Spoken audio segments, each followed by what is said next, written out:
You're streaming with us. Well, a judge just lifted the sweeping gag order ahead of Bryan Kohberger's sentencing for the stabbing deaths of 4 University of Idaho students.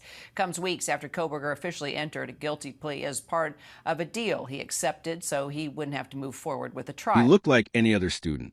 Quiet, polite, studious. But by dawn, 4 lives were gone, slaughtered in cold blood. Their names were Madison Mogan, Kaylee Goncalves, Xana Kernadle, and Ethan Chapin. They were roommates, friends, young Americans with hopes that never made it beyond that fateful night. Madison grew up under wide Idaho skies, a junior majoring in geoscience. She loved geology and held weekend stargazing parties in her backyard. She was a puzzle solver, both academically and emotionally. Her laughter was frequent, her heart tender.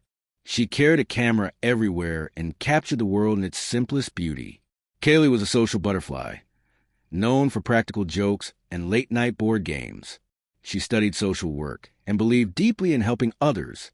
Her compassion bloomed in volunteer work with at-risk youth. She dreamed of changing the world, one child at a time. Xana had a voice that stopped rooms, a music major with ivory piano keys beneath her fingers. She performed at community events and family parties. Even the simplest song came to life when she sang. She believed in magic, in warmth, in hope. Ethan lived at the edge of the yard, a freshman studying forestry. He tended his small vegetable plot and tamed wild blackberry vines. He was quiet and grounded, a gentle presence. He always had time for a stray cat or a nervous keener on campus. They lived in a rented house, a safe harbor at 11th and Whitehall, Moscow, Idaho. A modest 2-story with peeling paint and a sagging porch swing. Light spilled from windows like warm invitations. Music drifted at odd hours, laughter, guitars, whispers. On scheduling day, they carved pumpkins on the porch. On lazy Sunday mornings, they drank coffee and read newspapers on the front stoop. On occasional thunderstorms, they lined pillows by the window and watched the rain. They were alive, bright, vulnerable. Before dawn on November 13th, 2022, that house fell silent. Bryan Kohberger was not suspicious. To his classmates, he was polite. No pranks, no drama, just quiet intensity.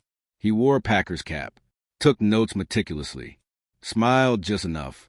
He was pursuing a PhD in criminal justice, object of respect among students. He discussed analytic models in class. He led study groups. He asked professors thoughtful questions. He lived off campus, in a small house a few blocks away, a modest yard behind it, not far from Madison and her housemates, but far enough to remain unremarkable. In public, he nodded and said, "Hello." He carried a soda cup. He carried his keys. Just another student. In private, cameras caught him leaving late at night. No urgency. No glimpse of the violence he would commit hours later. Polaroid of the scene later showed door frames slashed, windows pried, no valuables missing. Just the 4 bodies, each in their own bedroom. Police found a knife sheath, a knife with Madison's blood. In trash bags, layers of clothes and footprints planted like traps. Neighbors reported a shadow that moved through streetlights, a silhouette racing away. Then nothing. The investigation unfolded like a criminal thriller. Detectives found footprints leading from the bodies, across a lawn, toward Kohberger's white SUV. Inside, DNA matched beneath Xan's fingernails. Text messages that pinged her phone after she died. Photos he took in the same parking lot later that night, of lights, of trees, of nothing. He was arrested in early December. He did not resist. He removed his cap. He nodded. His eyes were vacant. That night, he whispered to the arresting agent, "I did not do it." His day planner was empty, his alibi thin. He said he blacked out. Camera stills showed him dumping tennis shoes with drops of blood. He threw them into a dumpster near his house. Prosecutors describe a man breaking under guilt. Defense claims a mistake with innocent intent. In the interrogation room, he sat with his hands folded, speaking in measured, detached tones. His eyes reflected awareness of where he was and where he would end up, but no remorse, no anger, Just empty calculation. The campus was devastated. A sea of candles on the quad, posters on lampposts, photos of smiling roommates, Madison, Kaylee, Xana, Ethan. Their churches held vigils in darkness. Their families spoke of innocence lost too soon. They called out for justice. They called out for truth. Investigators dissected every corner of the house. The bedrooms were locked from the inside. It became clear these women were executed, not victimized randomly. Tiny cuts in the door frames suggested someone used a knife as leverage. Each victim lay on their mattress. No signs of struggle. No valuables taken. No meeting of chance in the hallway. Madison's engagement ring rested by her side. Kaylee's planner lay open, blank pages for the next day. Xana's sheet music lay unsung. Ethan's trail mix jar was still half full. In the autopsy room, the medical examiner described the wounds. Knives more than once. Precision strikes. Calculated positions. He said it was execution. Swift, brutal, emotionless. The trial was explosive. Prosecutors unveiled a dossier, 20,000 pages thick. Evidence from phone pings, security cameras, DNA labs. They called survivors, neighbors who saw car tailgating. They called backpack-toting students who glimpsed a man in camouflage gloves. They called experts, blood-sprinkled shoe prints, knife-to-life ratios, crime scene patterns. Kohberger's defense team presented a different story. He was depressed. He had obsessive interest in violent crime research. They called it a manic episode, an uncontrollable rage without premeditation. The courtroom crackled with tension. Families stared across at him. He wore a black suit, cap removed, eyes downward. The jury saw the blood bag shoes. They heard the recordings. They heard his whispers. They saw the mask slip, the verdict, guilty on all counts. But the audio of his breath, raw, ragged, spoke of something else. He said nothing. He took no bow, but his lips trembled. They led him away.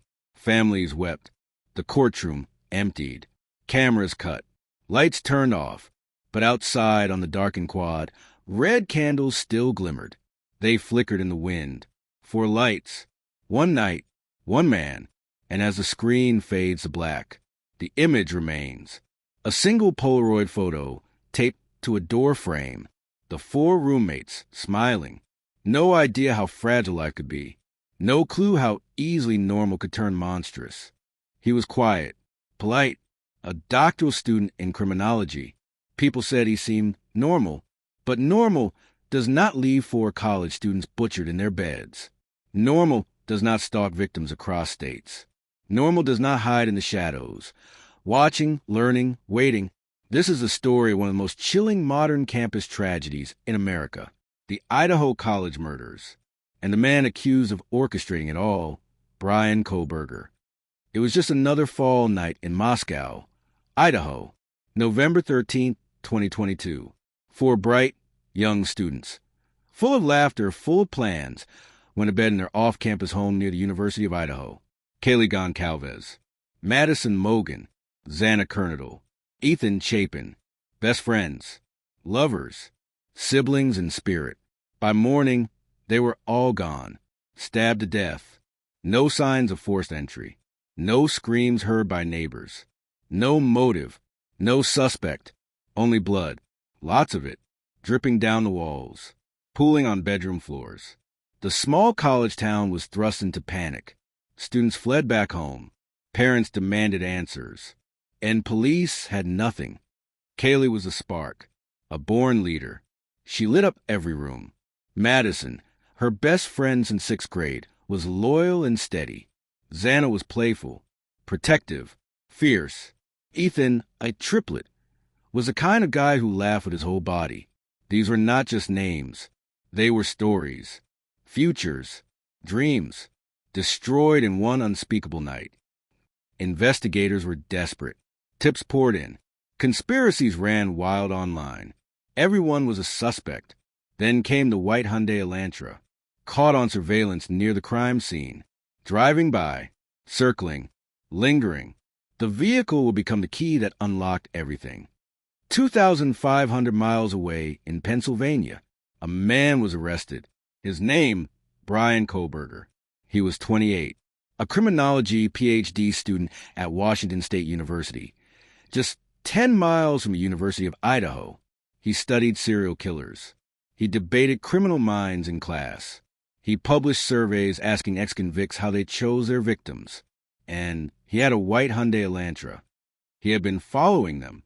Kaylee, Maddie, Xana, Ethan, phone data placed him near the house 12 times, once at 4:20 a.m. A knife sheath left behind on Kaylee's bed held his DNA. The science was precise. The patterns were chilling. The motive? Still a void. People who knew Bryan said he was strange, awkward, obsessive about food and hygiene, cruel, sometimes, other times invisible. In class, he spoke with authority on murder, like someone explaining a recipe. Online, he posted to forums about feeling empty, dead inside. His presence was like static, something you feel more than hear. The victims' families were shattered. Kaylee's father, Steve Goncalves, vowed he would not rest. He said, "I'll be his shadow. I'll be there every day. I want to look him in the eyes." The courtroom filled with sobs and silence. Bryan stared ahead, expressionless, as if still wearing a mask of normal. The house on King Road, their house, became a crime scene sealed in grief. The walls could not speak, but the blood had stories. Xana fought back. She had bruises on her knuckles. She saw him, and then nothing. Inside that house, in the room where Maddie and Kaylee slept, there was no sign of struggle. Experts believed they were taken in their sleep, as if death whispered and left no time to scream. The killer knew the layout, knew their habits, knew the silence of night. But who was Bryan Kohberger? Why did he do it? Some say he was jealous, rejected, a man who studied crime not to stop it, but to understand how to get away with it. A ghost who watched, who waited until he believed the perfect moment had come. As he drove past the scene hours later, police say he turned off his phone. He circled the area again, then fled the state. Calm, collected, cold. Now he sits in jail, awaiting trial, the death penalty on the table. Still, he maintains his innocence. But those who look into his eyes say the mask of normal was never real. It was just a thin veil stretched over something darker, something hungry. The parents still wake in the night, hearing sounds that are no longer there. The town of Moscow no longer feels safe, and 4 bedrooms remain silent, each one holding echoes of what could have been, what should have been. They trusted their world. They trusted their town. But sometimes monsters do not come from horror movies. Sometimes they come from the classroom next door, from the grocery aisle, from someone who looks so normal. He walked with a purpose, but no one suspected what kind. At the coffee shop, he ordered his drink like everyone else. Black, no sugar. His eyes never met the cashier's. His hands trembled slightly. No one noticed. At night, he sat alone, watching crime documentaries, studying police patterns, memorizing how killers were caught, learning how not to be one of them. He was not the kind of man who snapped. He was the kind who studied, prepared, calculated. The victims had no idea. Kaylee, Ethan, Madison, Xana, they were dreaming of futures, of wedding days and road trips, of spring break and graduation gowns. He was planning something else. November 13th. The night air in Moscow, Idaho, was colder than usual. A soft fog crept over the town. Campus lights blinked like weak stars. Most students were asleep or heading home from late-night hangouts. At 11:22, King Road, music still lingered in the walls. Xana was scrolling through TikTok. Ethan was lying beside her, his voice low and sleepy. Kaylee and Madison had just gotten home. They had stopped by a food truck, laughed, took selfies. In less than 20 minutes, their world would end. He drove a white Hyundai Elantra. He circled the block 4 times. He parked a few blocks away. He wore black from head to toe. Gloves, a face mask, a knife tucked close to his chest. No gun. He wanted silence. The back sliding door was unlocked. He had studied the layout. He knew where each room was, where the stairs creaked, where the cameras were not. The first room, Xana and Ethan. The struggle was violent. Ethan fought. The sounds woke Xana, but it was over before they could scream. Blood soaked the mattress, the walls, his shoes. He moved upstairs. Kaylee and Madison were in bed together. He stood over them, watched them sleep, then struck. Madison tried to run. She was nearly at the hallway. She was dragged back. Her fingers left claw marks in the drywall. Kaylee's voice. They say she called out for help, but no one came. He left through the same sliding door, walked calmly, blood still wet on his hands, got into his car, drove into the night, for lives extinguished. In minutes, the silence that followed was unbearable. No forced entry, no signs of theft. The town was gripped by fear. How could this happen here? Mothers pulled their daughters home. Students dropped out. Professors locked their doors. People whispered theories in grocery store lines. Was it a stalker? A jealous ex? A thrill kill? The FBI was called in. Evidence teams combed the house for fibers, prints, DNA. Still nothing concrete. Until one chilling clue broke the silence. A knife sheath left behind on Madison's bed, and on it, a single trace of DNA. It led to Bryan Christopher Kohberger, 28 years old, criminal justice graduate student, Washington State University, just 10 miles away. He had attended lectures on serial killers, spoken confidently in class, asked questions like, how do police link crimes across jurisdictions? His classmates remembered his silence, his intensity, his obsession with details. But no one thought it was real until the arrest. Police tracked the Elantra, used cell tower pings, and ran the DNA against his family. The match was clear, undeniable. On December 30th, 2022, he was arrested in Pennsylvania at his parents' home, hiding in plain sight. He had driven across the country, was reportedly wearing surgical gloves, separating trash into Ziploc bags, trying to avoid leaving DNA behind. The horror was not just in the murders. It was in the calm, the method, the preparation. He had studied criminal behavior. He had written about it. He had posted surveys asking, how did you feel during your crime? How did you choose your victim? He wanted to understand killers, because he was one. Inside the courtroom, Bryan Kohberger sat still, his face expressionless. His glasses reflected the overhead lights like glass barriers, but behind them, no remorse, no flicker of grief, only calculation. The victims' families watched him in silent agony, some clenched hands, some closed eyes, some mouthed silent prayers. The parents of Kaylee Goncalves sat closest to the bench. Kaylee, their wild-hearted girl, the one who always made them laugh, who left silly notes on the fridge, who danced in the kitchen barefoot while making coffee. They now stare at the man accused of stabbing her to death in her sleep, with no warning, no reason, and no chance. Next to them were the parents of Maddie Mogan. She was Kaylee's best friend since 6th grade. They did everything together. Homecoming, college applications, spring break in California. They were supposed to grow old laughing at shared memories. Instead, their lives ended side by side, in the same bed, under the same blade.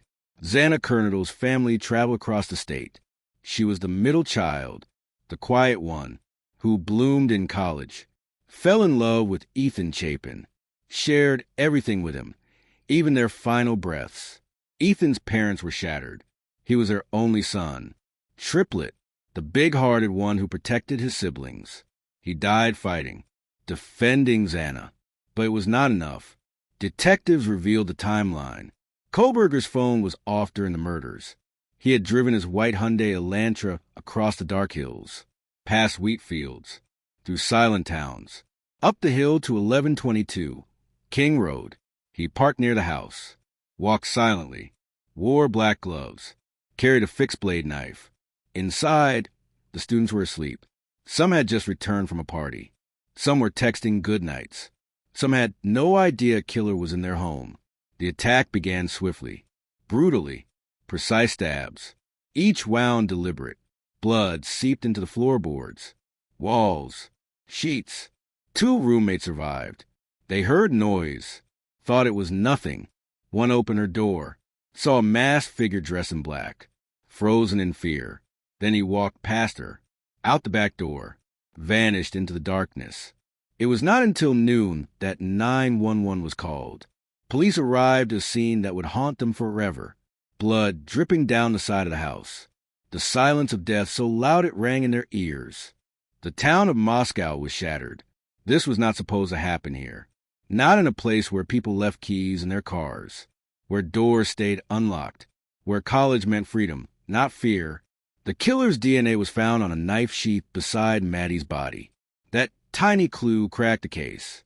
Investigators followed him for weeks, tracked him through cell towers, watched him wear gloves even while grocery shopping.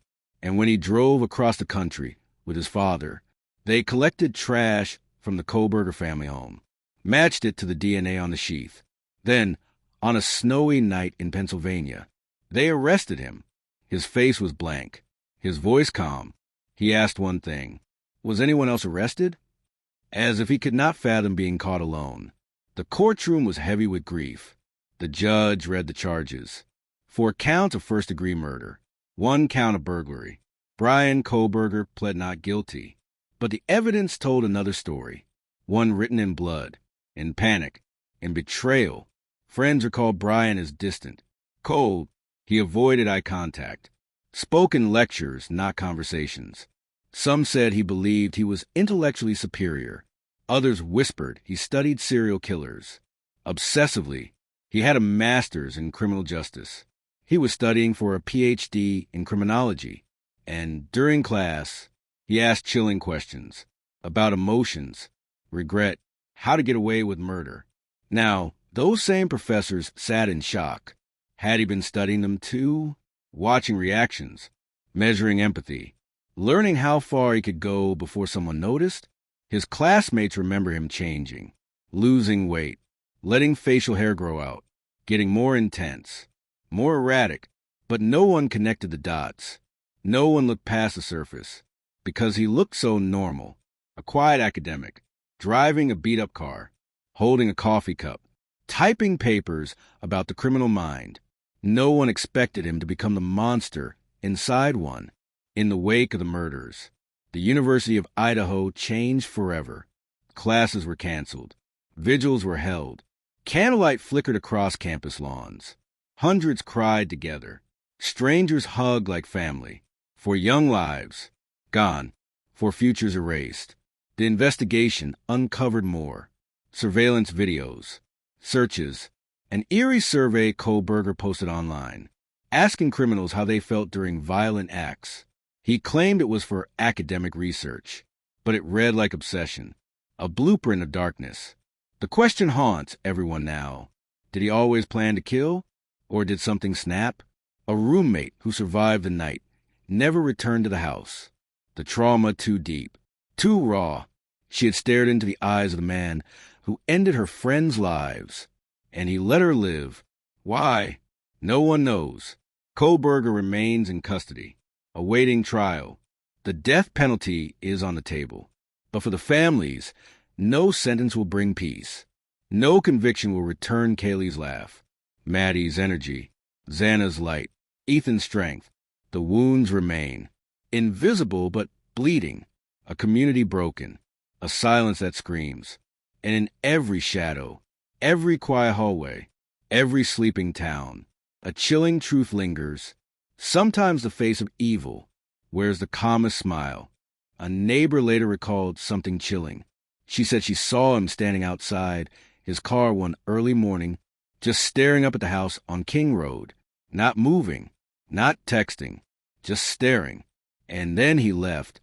The timeline prosecutors would later build relied not just on eyewitness accounts, but on technology Bryan Kohberger could not outrun. His cell phone had been turned off during the estimated window of the murders, a detail so deliberate, so clinical, it screamed premeditation. But what he could not hide was the digital trail he had already left. Records revealed that Kohberger's phone had been near the King Road residence at least a dozen times. In the weeks leading up to the murders, he had been surveilling them, watching, learning, planning, and on November 13th, 2022, he acted. What happened inside that home was savagely efficient. Kaylee Goncalves and Madison Mogen, two lifelong best friends, inseparable even in death, were killed in the same bed.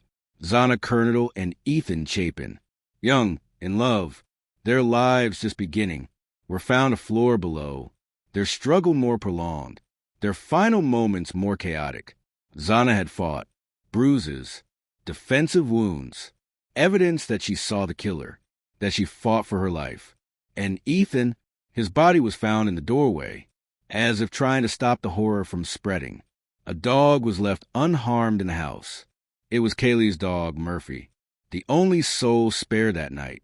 But the most haunting detail was this. Two surviving roommates were home. They did not call 911 until hours later. One had even seen a masked man walk past her door. She froze, too shocked, too confused, and then he left. The delay in calling for help became a point of controversy.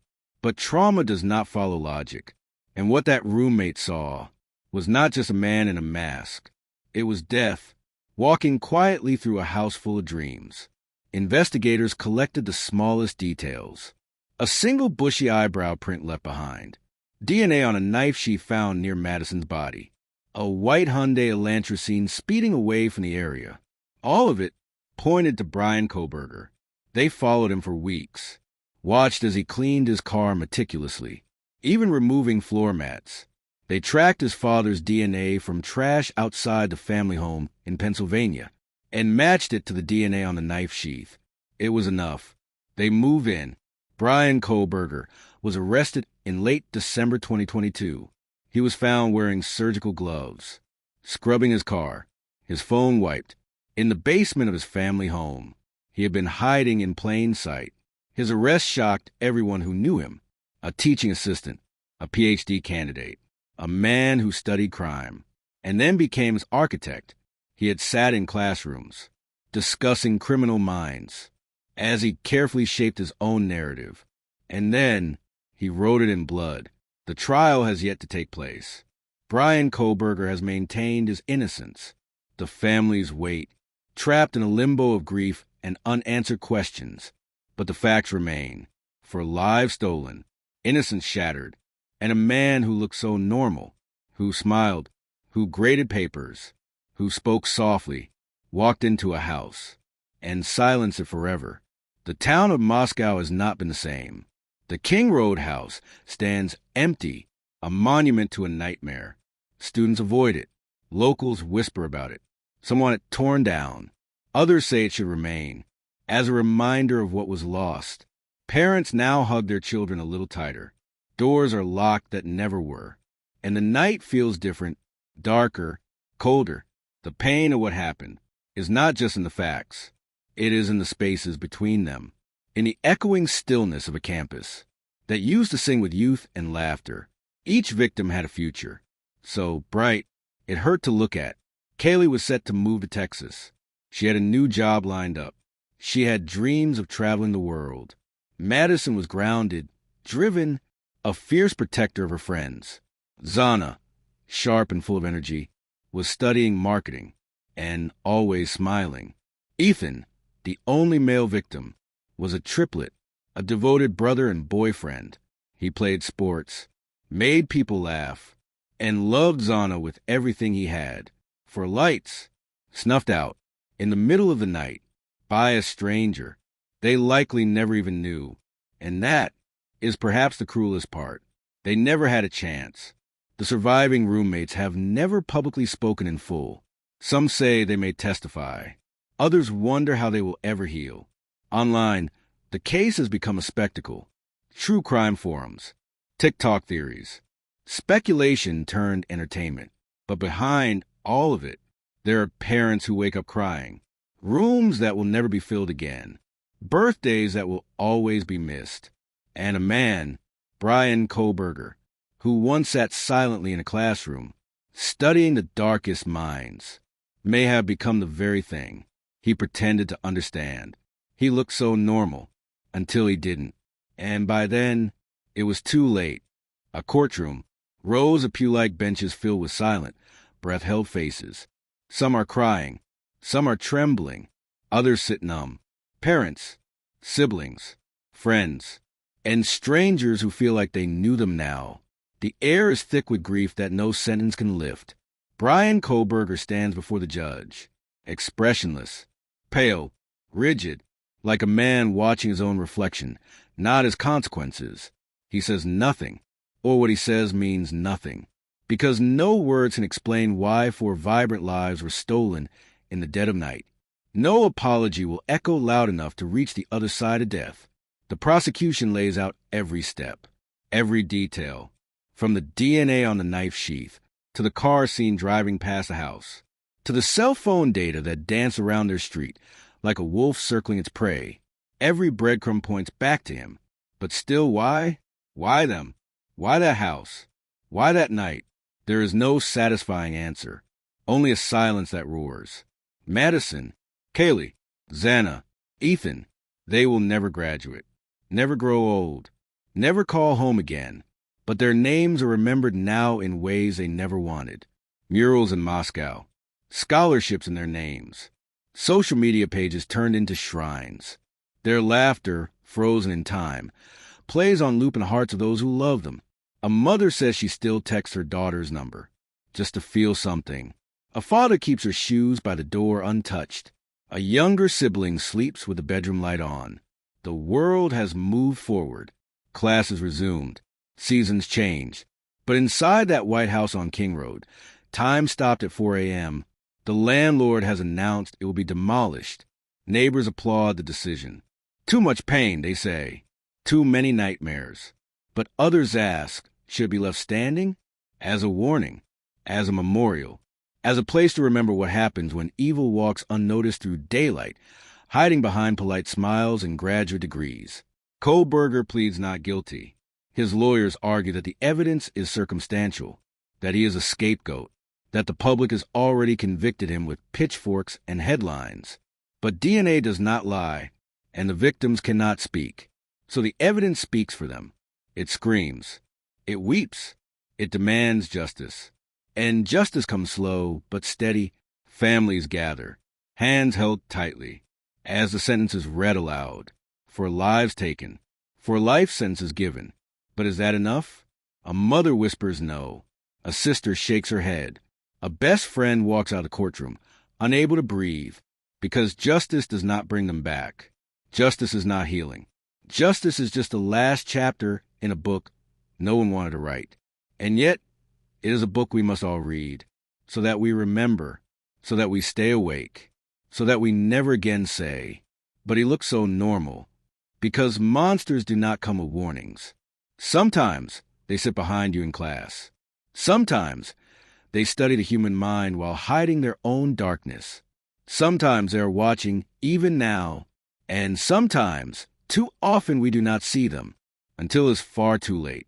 In loving memory of Madison Mogen, Kaylee Goncalves, Xana Kernadle, and Ethan Chapin, we will not forget,